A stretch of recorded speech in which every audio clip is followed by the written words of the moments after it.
Now obviously भारतीय नौसेना जब अपना इतना सारा इंफ्रास्ट्रक्चर, हमारा पोसाइडन P8 जो हमने यूएस से परचेज किया है, ये सब जब हम इस्तेमाल कर रहे हैं चाइना के सिटीजन्स को बचाने के लिए, चाइना को थैंक यू बोलना होगा। और चाइना से जब पूछा गया कि देखिए इंडिया आपकी हेल्प कर रहा है आपके फिशरमैन को बचाने के लिए, तो उसके रिस्पॉन्स में चाइना ने इंडियन नेवी की तारीफ करी और ये कहा कि हाँ बिल्कुल वी आर थैंकफुल कि इंडिया आज के समय हमारी हेल्प कर रहा है। मगर ऑब्वियसली क्वेश्चन यहाँ पर यह आता है कि पीपल्स रिपब्लिक ऑफ चाइना ये रहा, इनको अगर फिशिंग करनी है तो अपने इलाके के आसपास करो, मैक्सिमम पैसिफिक में थोड़ा सा आगे चले गए।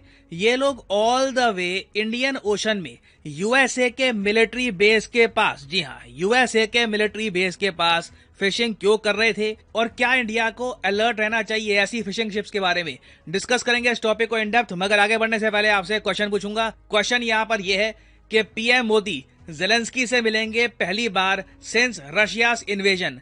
आपको बताना है कि पीएम मोदी यूक्रेन के प्रेसिडेंट से किस देश में मिलेंगे।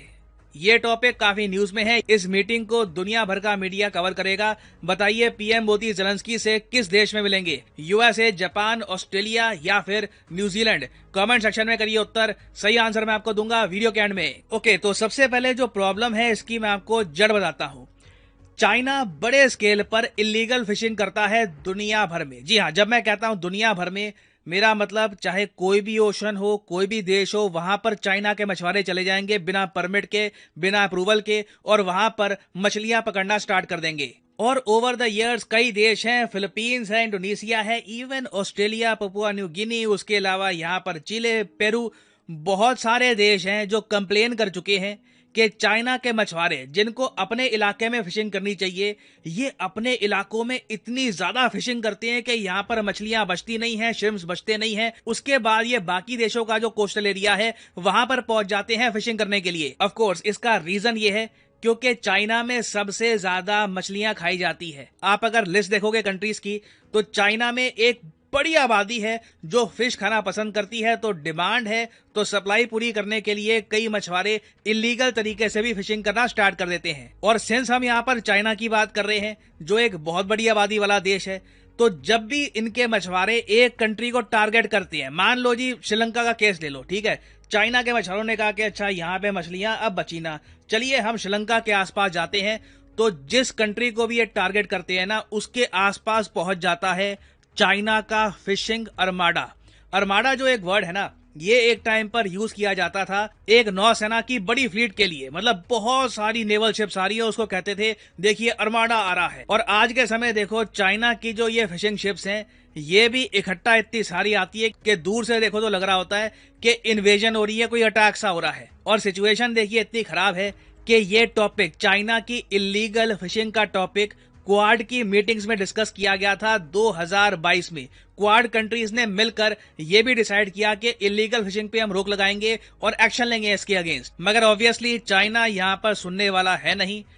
काफी बार श्रीलंका चाइना के बहुत सारे वेसल्स के जो फिशिंग राइट्स है ये कैंसिल कर चुका है, इनको वापस भेज चुका है, मगर तब भी बिना इनविटेशन के, बिना अप्रूवल के चाइना की जो शिप है ये श्रीलंका का जो साउथ का एरिया है ना यहाँ पे फिशिंग करने आ जाती है। और मोस्ट रिसेंटली क्या हुआ कि एक इनकी शिप थी जिसका नाम है लू पेंग युआन यू 028। ये जब फिशिंग कर रही थी श्रीलंका के साउथ में, अचानक से वेव्स आई और ये शिप कोलैप्स कर गई। ना मैं ये भी ऐड कर दूं, चाइना की जो शिप्स की क्वालिटी है बहुत ही ज्यादा पुअर होती है।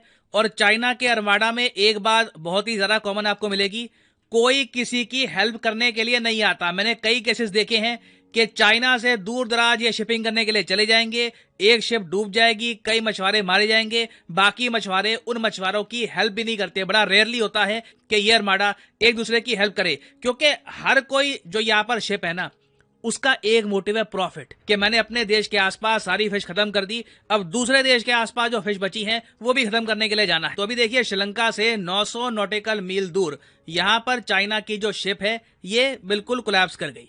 अब प्रॉब्लम देखो मेरे सामने यहाँ पर मुझे ये दिख रही है कि ये जो फिशिंग शिप है ना ये डिएगो गार्सिया के इतने पास क्यों चली गई। यहाँ पर आप देख पाओगे, देखो ये श्रीलंका है, ये ऊपर इंडिया हो गया, यहाँ पे आप देख पाओगे एक टापू है इस टापू का नाम है डिएगो गार्सिया। इस टापू की बहुत लंबी हिस्ट्री है। एक टाइम पर सिंगापुर का पार्ट हुआ करता था, फिर ब्रिटिशर्स ने इसको दे दिया यूएसए को। हिस्ट्री बहुत लंबी है, मगर आज के समय ये यूएसए का एक बहुत ही ज्यादा इंपॉर्टेंट मिलिट्री बेस है इंडियन ओशन में। नाउ डिएगो गार्सिया के इतने ज्यादा करीब ये शिप्स क्यों जा रही थी, ये मुझे समझ नहीं आ रहा। क्योंकि वैसे मैं आपको बताऊं, अगर इनको मछलियां पकड़नी है तो यूजुअली कोस्टल एरिया के आसपास मिलती है मछलियां। मतलब कि ये एरिया हो गया श्रीलंका का, यहां से यहां तक का, तो इस इलाके से ये काफी आगे ही आ गए हैं। और मैं सरप्राइज नहीं होऊंगा कि कल को मान लीजिए इस टॉपिक से रिलेटेड कुछ और न्यूज सामने आए कि चाइना अपनी शिप्स का यूज करता है यूएसए पर स्पाइंग के लिए या फिर किसी और काम के लिए। But for the time being India देखिए मानवता को ऊपर रख रहा है। पुराने जो भी इश्यूज हैं चाइना के साथ वो पीछे रख दिए जा चुके हैं, और इंडियन नेवी पूरी कोशिश कर रही है कि जितने ज्यादा लोगों की जान बच पाए इंडियन ओशन में उतनी हम बचा लें। क्योंकि इवन दो कई और देश जैसे ऑस्ट्रेलिया, फिलीपींस ये भी कोशिश कर रहे हैं कि चाइना के मछुआरों की ये जान बचाएं, मगर इंडिया सबसे ज्यादा पावरफुल नेवल फोर्स है जो इस वक्त हेल्प कर सकती है चाइनीज मछुआरों की। नाउ आप में से कुछ लोग ये पूछ सकते हैं कि ये जो शिप डूबी है इसमें 17 चाइनीज नेशनल्स थे, 17 इंडोनेशियन थे, 5 फिलीपींस के भी थे, तो बाकी कंट्रीज के लोग यहाँ पर क्यों आ गए? देखिए लेबर होती है, काफी बार ये जो चाइना की शिप्स होती हैं इनके पास अगर लेबर की कमी पड़ती है तो ये इंडोनेशिया से कुछ लोग उठा लिए, फिलीपींस से कुछ लोग उठा लिए, ये सब काम करते हैं। मगर it is a Chinese fishing ship, और इस वक्त देखिए पूरे चाइना में टेंशन है कि इस शिप का क्या होगा, कितने लोग वापस आ पाएंगे।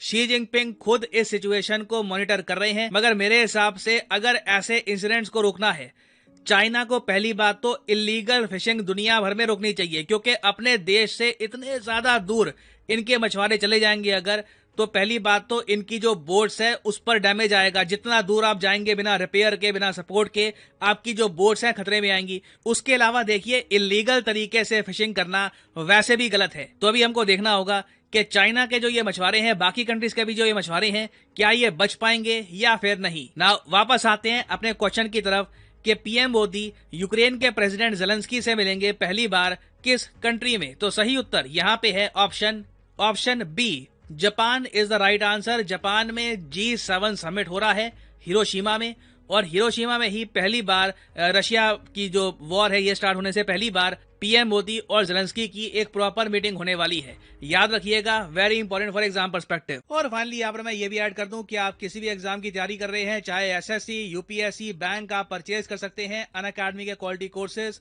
कमेंट सेक्शन में जाइए, पिन कमेंट में यहाँ पे आपको मिलेंगे link. For example let's say आपको प्रिपेयर करना है यूपीएससी के एग्जाम के लिए, तो यूपीएससी के लिंक पर यहाँ पर करिए क्लिक, और यहाँ पे आप परचेज कर पाएंगे अनअकैडमी का यूपीएससी कोर्स। बट जो प्राइसेस यहाँ पर लिखे हैं, don't ever pay these prices. Simply यहाँ पर कोड डालिए PD10 and the prices will start falling and you will be able to save a lot of money. So use the code PD10 and save money.